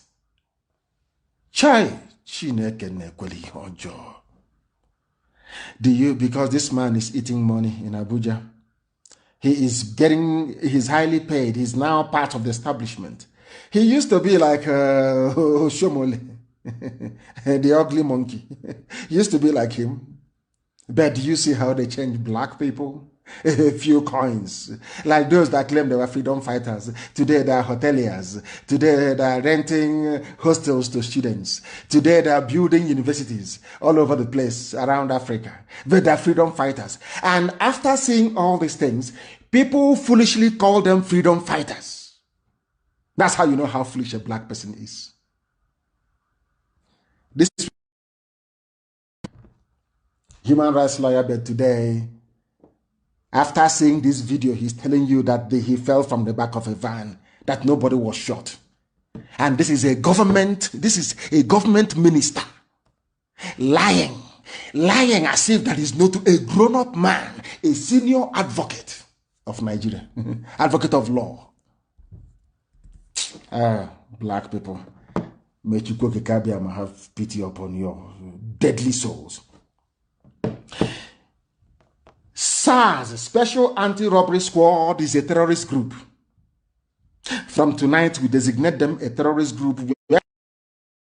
Killing people, they will not go free. They are a terrorist. They are in Okozo, in Anambra State, eliminating our people, harvesting their organs. That is what they do. They kill. They disappear people. They harvest their organs. They send them to India. And some of us are not well. We now go to India to go and take organs harvested from victims of state crime. That's what they're doing in Okozo. Okozo SARS should be closed down. Completely shut down. There should be no SARS in Anambra State. I'm warning them now, there will be no SARS in Anambra State. There won't be any. Because Okozo SARS is where they are killing our people. And I want the name of the man who is in charge of Okozo. And I understand that they have recruited some people from Anambra, paying them 20,000 naira every month to help identify those that SARS will come and kidnap, kill them, cut open their stomach, take all their organs, and then ship to India for money. That's what they're doing. SARS in Okozo must close down. Don't say I didn't tell you.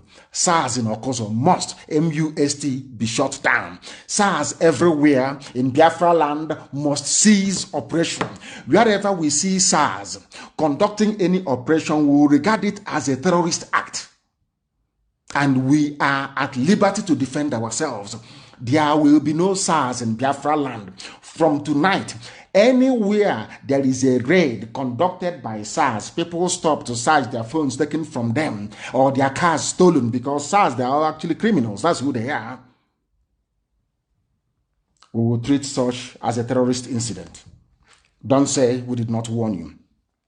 This SARS, made up of Fulani people, they have recruited some criminals from the south. They have been killing many innocent people, and a few foreigners for that matter. Steady attack every blessed day. And I understand that the SARS in Okozo are busy taking people, IPOB family members, taking them to Okozo and killing them in Okozo. I hope people are listening. If I hope you're listening. What SARS are doing. Is you here the pig in the creek? I hope you're listening. You can no longer breathe properly. You can no longer walk properly. You have stolen so much money as a freedom fighter you claim you are. You are a thief. You are a rogue. You can hear now. Before you can do your video for your masters, your Fulani masters, before you do video for them again, so that you can impress them. I hope you're following. I hope you are listening very carefully to what they are doing, to what SARS in Okozo are doing. I hope you are listening. Hey, these people are attacking our system tonight. We are finishing them and they are attacking our system. I can see it from here. The lines are now, the color is now orange. It's no longer green. It's gone green again. It was orange a while ago. They're attacking us. But of course, they're wasting their time. We are more than formidable. We are more than formidable. We are exceptional. And they must understand it. We are exceptional. And they must understand it. We want to make it difficult for them, very, very difficult for them, so that they cannot be able to attack our systems. I have seen where some of the reason why they are attacking our systems. I have seen it, and we are going to make it very, very hard for them to do so. In a few seconds, they cannot be able to do so anymore. We have fixed it. They can't attack it. Facebook can do whatever they like because it is their platform, but trying to attack our systems, of course, they have failed. They have failed very woefully. It is trying to reconnect. Our systems are trying to reconnect.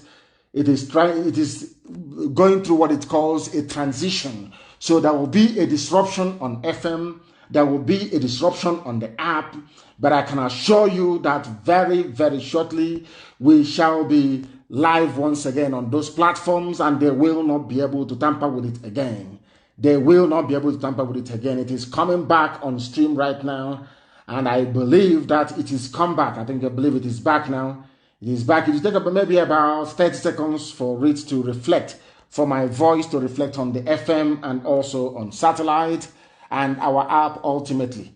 Our app ultimately, yes, I believe that it is going right now, and that's it. They're no longer able to tamper with it anymore. That platform is now secured. They won't be able to tamper with it. We must proceed this very evening. We are warning SARS and all those Mandela Hotel, those who freedom fighters that want to be like Donald Trump, building hotels all over the place. Before you go and do your next video, I want you to warn your friends in SARS or Okozo for that matter. SARS or Okozo must be shut down. Must be shut down. SARS or Okozo must close. Because they are killing people there and harvesting their organs. That's what they're doing. SARS, Okozo. And that's, you know me, I can't allow that to happen. It won't happen. They are the ones killing people all over the place in our land. SARS are the people killing because their mission is to fulfill the purpose for which they have been set up by their Fulani masters, which is to come and to kill. They rob, they steal, they are the armed robbers. They claim that they are the one, the hypocrisy of Nigeria. They claim that SARS, they are there to fight armed robbers, but they're the ones who are the armed robbers. They are the ones killing, they are the ones pillaging. That is why our media person in Oba federal SARS are busy molesting and arresting family members in the community in Iguacha with the help of the Obe Akpo youth leader, was somebody called Ching and Wampa. He is the one reporting people to SARS, and SARS are coming to his village. That is the thing about the South. These people from the South, I don't know what's wrong with them. Maybe sometimes I think you people deserve to be colonized by Fulani people. The way you behave, way saboteurs. I don't know why you come out to betray. To betray is in your system. That's all you do. Betrayal. This one went and called SARS to come and arrest people in his village. The people he's calling are those who are in the farms raping his mothers. He's calling them to now come and kill his brothers and his sisters. And you're telling me that our people are normal. Most of our people are not normal, but we shall find them. We'll find them. Every saboteur, of course, will find you. Don't worry about that. After all said and done, we are always right. After all said and done, we are always right. If somebody said to some people before that Arewa Consultative Forum will come round to the position of IPOB, none of you will believe it. And for the very first, I wouldn't say for the very first time, on occasions, Ohanese have been, should I say, compelled to do the right thing. I like the response that Nnamdi gave to them. Nnamdi said to Arewa Consultative Forum, this thing you're saying now is what IPOB has been canvassing for. In other words, you came for Operation Pattern Dance 1, Pattern Dance 2, Pattern Dance 3, Operation Crocodile Smile, and all the rest of it. To come and crush, as that idiot, when Jubril came, they gave him the mask. You were saying, go and crush them. Crush every opposition, challenging the integrity of our nation. They failed to tell them asking for referendum. IPOB was asking for referendum. Do you know the irony of the whole thing and the beauty of consistency is that eventually people come round to your position.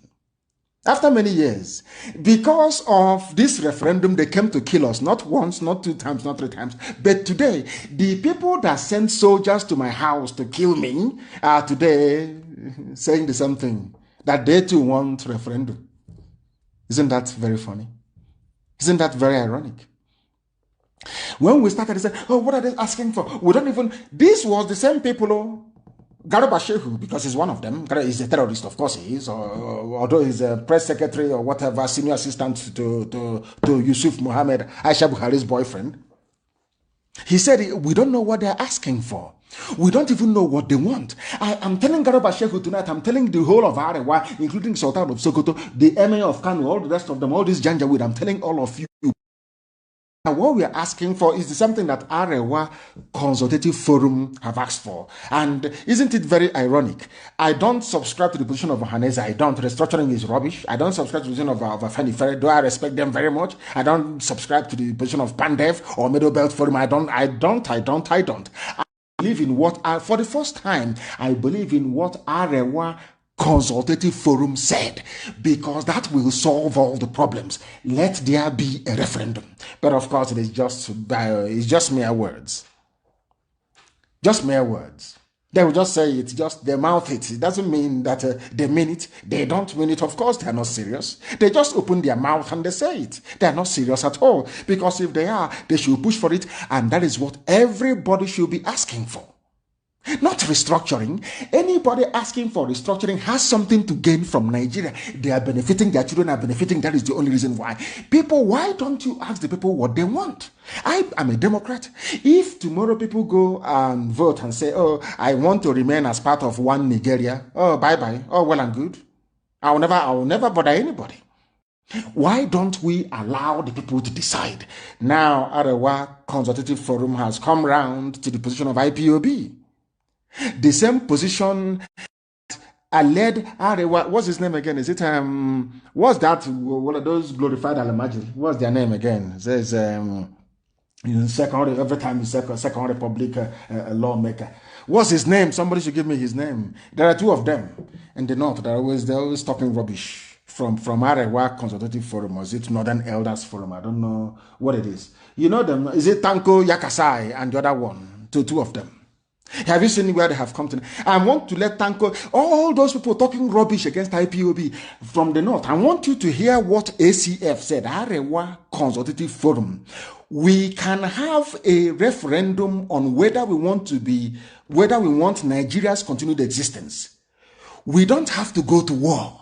Are you hearing from Arewa Consultative Forum? These are the people that Britain gave Nigeria to.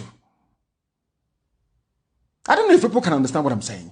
The people that Britain handed Nigeria to are now saying that let us have a referendum. Which people made it possible? IPOB. Indigenous people of Biafra. Consistency and resoluteness. After killing us because of the same referendum, after shooting us dead every time, incarceration, imprisonment, they have now come round to say we want a referendum, the same thing we asked for in the beginning. And for the Wood actually stood up and said yes, IPOB has been. I was shocked when I read it. Let me see if I can go through and see where. In fact, those are the things they said. The particular one that had that Wood made that very comment will be published very, very shortly. It will be published very shortly. But Arewa Consultative Forum gave a press statement or interview, so to speak, and said they now believe in referendum. The same thing we have been campaigning for. The same thing we've been asking for. The same thing that led to the death of many people. They killed us because of referendum. Now they have agreed that there should be a referendum. Arewa Consultative Forum. That tells you that we have turned things around because the zoo is very bad. Their former vice president is Atiku Abubakar. He issued a statement saying that the zoo, Nigeria, is in dire need of healing. Everybody acknowledges that there's something wrong. Atiku himself is Arewa, is Fulani.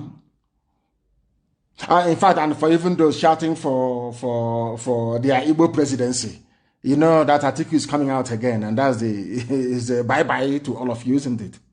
All of you, like Dave, sabotaging our efforts. Dave Omahi organizing, calling Nation newspaper to go and photograph them, saying, hey, boy, you flopped. I'm laughing at them. The same Ebony that we have evidence everywhere that people obeyed. You went and paid some people and gathered them in a market. You paid them money, gathered them in a market. And I feel sorry for those people.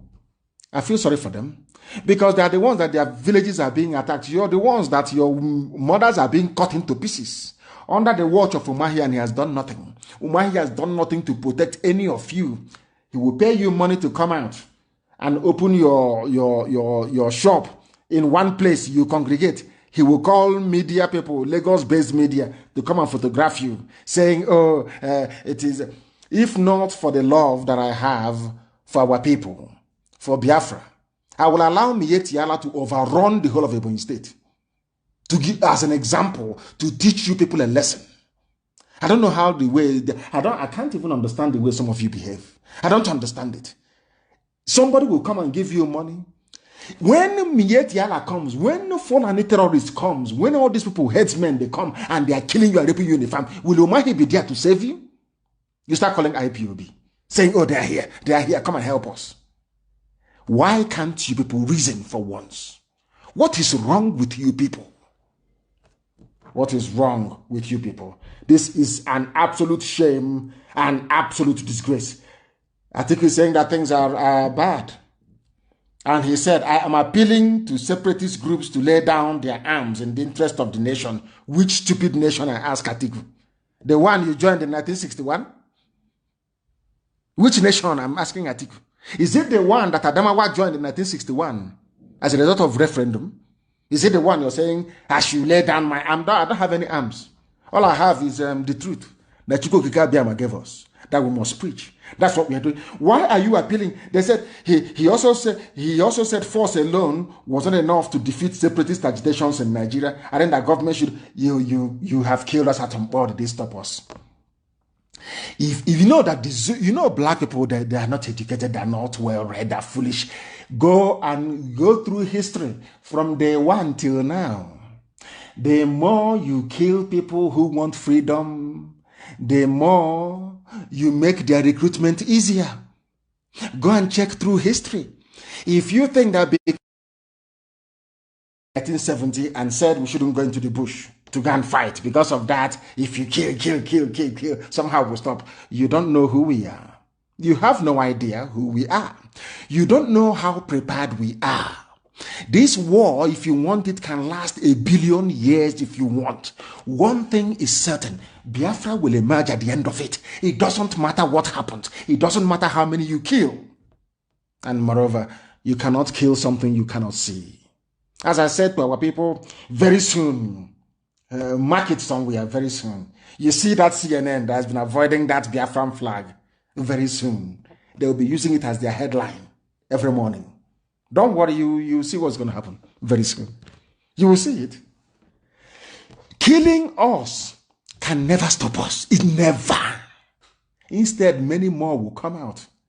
You are killing us. When Pastor Ngila said, dialogue now, you said no, he's a Nnamdi Kanu, that misclass that is. Now Oduduwa has risen. And very soon Middle Belt will come. And it is over. Game over for the zoo. Fulani, you will have nothing. Fulani, you're going to suffer. You are going to suffer. Your children will ask you what happened. How did you squander this? You will tell them, I was busy forming SARS. I was busy sending Buratai and his army to go and kill them. Go and check throughout history. Hitler killed 6 million Jews, thinking that after killing them, that nothing will happen to him. He didn't know that he was inadvertently setting up the state of Israel to reemerge, as God willed it, in the holy books. If you don't know, go and read Leon Oris's Exodus. You will say it. Precise prediction. So rather than killing Jews and making them subservient to Germans or to the white supremacist Aryan race, as he called them, the most strongest nation on the face of the earth emerged in 1948 as a result of the killing of innocent people. Now, I want Fulani to understand something. Anytime you go about killing innocent people, rather than make them submit to your will, it hardens them. The reason why you conquered Hausa was because Hausa people betrayed their own kings. It was Hausa people that betrayed themselves. That is the difference. If you think that you can come to our land and use your intimidation, you use SARS, you use army, you use police, you're everywhere, you're camping in front of my house with armored personnel carrier, all these idiot, stupid stunts you're pulling. The day we are very serious, that armored carrier, you will not see it anymore. And I want to let you understand, to go through history. You may have subdued the Gbagi people, you may have subdued the Nupe people, you may have succeeded in forcibly converting a people from a Gala into Islam. In our land, it's not going to happen. In Biafra land, it can never, ever happen. I want Fulani to understand this. This thing that they have started will last forever and ever. And we're going to show them. You will see. Very, very soon. So I think you stop appealing to us, appealing to separatist groups. Are you going to appeal to me? Are you going to appeal to Yoruba One Voice or Yoruba World Congress? Who are you going to appeal to? People are coming, they are fed up. Everybody's fed up. Nobody in their right mind is in support of the zoo. Everybody is fed up. So I think you stop. I know he's talking to IPOB. He's appealing to them to lay down their arms. Taking up arms against Nigerian state will do more harm than good. But Nigerian state, the boy that SARS killed, did he take up any arms? If you don't take up arms, they will kill you. That is the thing. They will keep subjugating you. They will keep suppressing you. They will keep colonizing you. They will keep insulting you. They will keep reducing you to nothing until you rise up to... Remember what I said initially. Power doesn't concede easily. It's to concede. Or else it will keep messing you up. That is something that people must understand. That is something we must understand. We are live and we are direct. The time now is coming up. I think it's 18 minutes. 18 minutes to 9 p.m. in the blessed land of Biafra. And by the same number of minutes to the top of the hour. I can call on those who have taken up arms against Nigeria to have a rethink. I think he's talking about Boko Haram. Whatever differences they may have with the rest of Nigeria, whether religious, ethnic, or political, terror, violence, and separatism are not the way forward. What is the way forward? Atiku, your people were asked, in 1961, you became a Nigerian. Your people were asked, in 1961, do you want to be Nigeria or Cameroon? You chose Nigeria. So what is your problem? Your relatives are in Cameroon. You have something far more in common with Adamawa people in Cameroon than you have with me. Why don't you look for your own flesh and blood in Cameroon? Oh, sorry, I forgot. It's the oil and gas we have in Biafra land. And the need to fulfill the very marvelous work that Ottoman Danfodio started, which is to colonize everybody in the zoo and to make Nigeria the home of Fulani people all over the Sahel. That is what you want to do, and we know, and we're not going to allow it. We cannot allow it. It is not possible. We are going to fight to the very last person. We are going to fight with our courage and the truth that we possess. That truth is that Nigeria is a fraud. Nigerians are fraudsters. Nigerians are blind. They are foolish. They don't know what they want. A republic with His Royal Highness. Are you people not insane? Are you not mad? How can you have a republic with His Royal Highness? You have the Lamido of Adamawa, His Royal Highness, in a republic. Who taught you that rubbish? From where did all this nonsense come from? Because they are not properly educated, they're not properly refined. These people are not cultured, they're not tutored properly. All they do is have a certificate as Ambodo. Now I've been in a waving certificate. I have PhD, I have SSD, I have BHF. Rubbish, rubbish, rubbish, rubbish. They're intellectuals, they're professors, they are in a zoo claiming to be a republic, whereas they have their royal highnesses. How absurd can that be? So with all due respect, please. He said in Ireland, in Israel, and the Balkans, such groups have seen the wisdom in giving up armed struggle. And I want to correct you, please. Atiku Abubakar, in Ireland, they fought the British. The Irish fought the British before Britain allowed them to have independence. They took up arms, for your information. In Israel had to fight in 1948 for the state of Israel to be established. So whoever does your research for you, when next they want to go and do a research, please get people who are learned. Get people who actually went to school. I don't know who you got to do your research for you. You mentioned Ireland, Israel, and the Balkans. The Balkans you're talking about is Yugoslavia. Yugoslavia was cut into pieces. Bosnia-Herzegovina, Croatia, what is it again? Macedonia. Serbia came from there as well, and Montenegro. Don't you know all of that? You're telling me about such groups have seen wisdom. But you didn't hear when Bosnia was fighting Serbia? You didn't hear about the Srebrenica massacre as a result of the war? You didn't hear about the shelling of Sarajevo? You didn't hear? Who did these people actually employ? Who are these people? Who do you actually employ to do your research for you? Unbelievable. But anyway, I think you want to say, we cannot defeat separatist groups by force of arms alone. We can only defeat separatism by making all Nigerians feel they belong. Now things are happening. You know all this. I remember in those days, excuse me. I remember in those days when the hotelier, the hotel builder, the mic merchandise of Biafra agitation, when they had a meeting with Al Mustafa and all the rest of them, they said they were doing a collaboration with our Yoruba brothers, and they signed up to one Nigeria. We have now formed our own alliance with our Oduduwa brethren, and the zoo is vibrating. Now the world knows who is real and who is fake. Very simple, isn't it? Very, very simple. That's how you judge people who are effective and those who are not. Now everywhere is vibrating, because we have made it abundantly clear. We are not going back. We are not going back, not 1 inch. We must divide. After dividing, then bring that thing that you want us to discuss about unity. Then everybody with clear eyes can now discuss unity. But before you discuss any unity, there must be division first. And that division is going to happen whether they like it or not. And as I said to Fulani, by the time this war is over, you will lose Sokoto. You won't be there. They will write it down on a piece of paper. By the time this battle is over, you will lose Sokoto. You will not be there. Gobe will be returned to Hausa people, if at all they have the courage or the conviction to be able to fight for what belongs to them. Nigeria is not a nation. I think we said as a nation, we asserted our independence. You have no nation. Nigeria is not a nation. You have no independence. What you have is flag independence. The name Nigeria, you don't know. It doesn't even exist in Fulbe language. It doesn't exist. So Nigeria is a British creation, not created by black people. We should stop being foolish and deceiving ourselves, talking about nationalism and Nigeria. Nigeria is an exclusive product of the British, has nothing to do with black people. Anybody trying to claim ownership of Nigeria is an animal.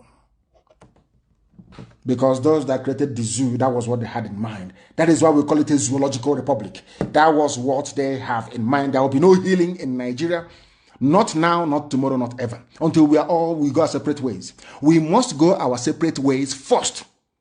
Then if you start doing your healing, if at all that is what you want to do. But for us, we are not interested. We are not interested. And the Fulani is the thing, they're very clever. They have gone to Duduwa. Remember here in Biafra land, they have, what's it called again? They had Reni Pub. And I said, oh, they have divided. There are factions in IPOB. And I said over my dead body, there can never be any. Not now, not tomorrow, not ever. We swallow our enemies alive. Nobody can dare try it. They have gone to Yoruba land. Muslim students reject to Oduduwa Republic. These are people groomed by Sokoto Caliphate. I warned them in the beginning. I warned my Yoruba brethren in the beginning. The problem you will have will be Yoruba Muslims. That is the problem you will have. But I thank God in heaven that today there are Yoruba people who are Muslims who are championing the separation of Oduduwa land from the Zoological Republic. They went and raised those who are loyal to them. Muslim students reject Oduduwa Republic. What they want to do is that they want to start a religious war in Yoruba land. They Fulani think that very clever, but they don't know how foolish they are. Fulani, you have forgotten that Yoruba people they went to school, they are learned. By saying Muslim students reject Oduduwa Republic, what they want to do is to stoke the embers of religious intolerance. Yorubas have been doing very well. They don't have any of these stupid problems they have in the north. Christians and Muslims coexist side by side for centuries, no problem. Do you see the way Fulani behaves? Do you see how they reason? Now, bringing Fulani Muslim students to reject Oduduwa Republic means what they are saying is if you're a Muslim, you must rise up. After all, the Sultan of Sokoto is your spiritual leader, and he wants one Nigeria. Now go and do your work in Yoruba land. They call them. These are fake groups that they raised. They gave them some money. Gave them cash to be talking rubbish. And that is exactly what they're doing. People from the south, as I said before, people from the south, that is the way they behave. They are easy to manipulate, easy to convince. And when I look at the people who are manipulating them, when I look at the people who are convincing them, Janjaweed, cattle from place to place, I get very, very disappointed. They don't know that before they came to this, the Oduduwa agitators have factored this in long time ago. We knew this was a card they are going to play. They will play it. In our place, we have the Fulefus. They promise them presidency. And they'll be shouting, President, it's our turn. We want one Nigeria. Everybody can. Rubbish.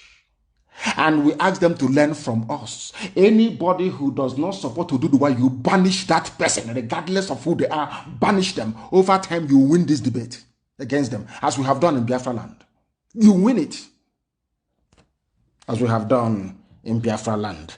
They have all manner of people that they have raised, wanting to use them to destabilize Yoruba land, but they're not going to succeed. They're not going to succeed. And look at the people. These are the people. Remember, only a few days ago, I was telling you about how they appointed chief judges from the north. People who don't go to school, they're on quota system. They appoint chief judges from the north.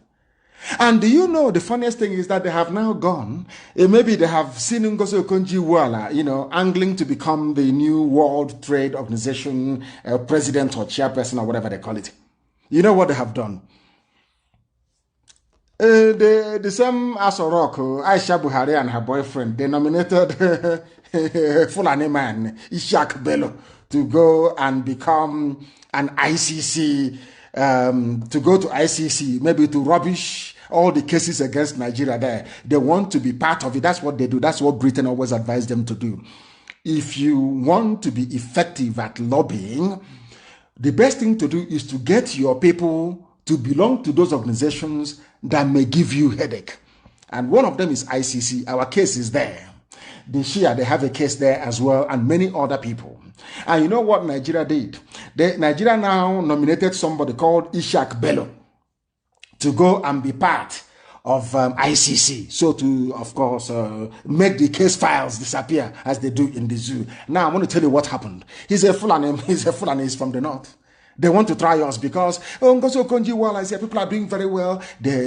We are being voted in as mayors. We are doing very well. Vice Chancellor. You know them. That is why envy is not good. Envy, jealousy is not good. Because they have seen how successful people from the south are. They decided to push somebody from the north to go to ICC. And I'm now going to tell you what happened. Listen carefully, please. Justice Ishak is a justice. So Ishak Bello, the only Nigerian nominated for election to the International Criminal Court in 2020, may have fluffed the country's chances after a poor performance in the assessment. They brought a Fulani man. They took him to ICC in The Hague to go and do assessment. They called him and they said, come. He came.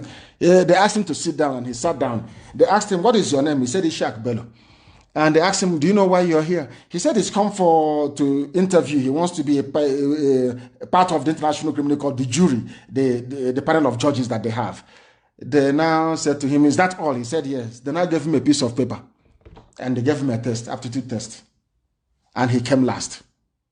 Of all the judges in the whole world that was interviewed, he came last. He didn't write anything. But he is a justice Ishak Bello. These are the people that rig elections. These are the people that aeroplane turner put in place to be able to bend the law. These are people that went to Sharia school. They came out and they became justices. They went to where there is no bribe, where everybody has to write, where everybody needs to do the assessment. He did the assessment and he failed. And he came last. And he's a Nigerian. He's from the north. He wants to be like Ngozi Okonjo-Iweala. He thinks he was rejected. Please look for the news and publish it. Look, the headline is Nigerian nominee Ishak Bello ranked low amongst 20 contenders for ICC job. He came last. Zoological Republic. He is a justice. Quota education. A justice, he went to Sharia school. These are the people that are pointing to the positions of justices of the Supreme Court without anybody from Biafra land. Nobody from Biafra land. No, nobody. These are justices. He came last. Obruk in Ishi, because they saw Ngozi Okonjo-Iweala waxing very strong. They have heard about people from the south doing well all over the world, doing very, very well. They said, oh, why not us? Let us push somebody. And they foolishly pushed somebody called Ishak Bello. He's a justice. These are the type of people that interpret law. He went to where there are genuine justices, where there are judges, men of the jury, men of law. And he came last. Zoological. Please look for the news and publish it. Nigeria's nominee, Ishak Bello, ranked low amongst 20 contenders. You know, only 20, he came last. Last. These are the justices you have in Nigeria. This is the country that Atiku wants me to belong. This is it. Quota judge. Have you seen it? These people are, look at the disgrace is that when they are writing now and laughing, they'll say, oh, I interviewed this chap from Nigeria and he came last. And you go and you present your passport as a Nigerian and they're looking at you like the monkey that you are. looking at you like a moron, like an idiot you are, because the person you call a justice in your country came last in an assessment. Came last. Janjaweed. That is what they have done to your brains. Very, very sad indeed. And in the zoo, there is something, there's a photo news, of course, they have his bar in, you claim you're in one country. I'm saying this because of Pastor Adeboye that said, let us bring a bit of Britain and a bit of America and merge it together and create something uniquely Nigerian. And I'm asking him, what is unique about somebody? As you are right now, some of you who are young, I mean, I'm not young anymore. I'm losing my hair, as a matter of fact, because of my age. Now, I want people, and of course, worry and stress about Biafra. I want you to cut your hair afro like as they used to do in those days. Cut your hair style and go to Kanu. Somebody will catch you on the streets of Kanu and shave your head off. Hizbah police, Islamic police.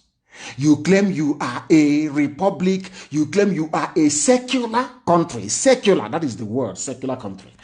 And in Kanu, if you have your hairstyle or if you're wearing punk, they'll cut your hair for you in public. And you are in one Nigeria. And this is the country you pray for every blessed day. This is the country that you're claiming should pray to become better. I want to ask you, what ingredients is your stupidity made up of? What ingredients goes into the making of your stupidity, I ask you? You are in a country. This same thing cannot happen. Imagine right now, Wete, or, Chanja, or in area you just catch somebody's son or daughter and you shave their head. They ask you, you say, I'm shaving it because it doesn't comply with the book of Ecclesiastes. Does that make any sense to you? That's what they're doing in the north, telling you it doesn't conform to Islam. But you are in the same country. And people are praying for this country to be one. And I'm asking you, what type of stupidity inhabits your brain? I ask you. What type of stupidity does your brain contain? The pictures are there, please. I want it to be posted as well. They are cutting their hair. I don't like your mode of dressing.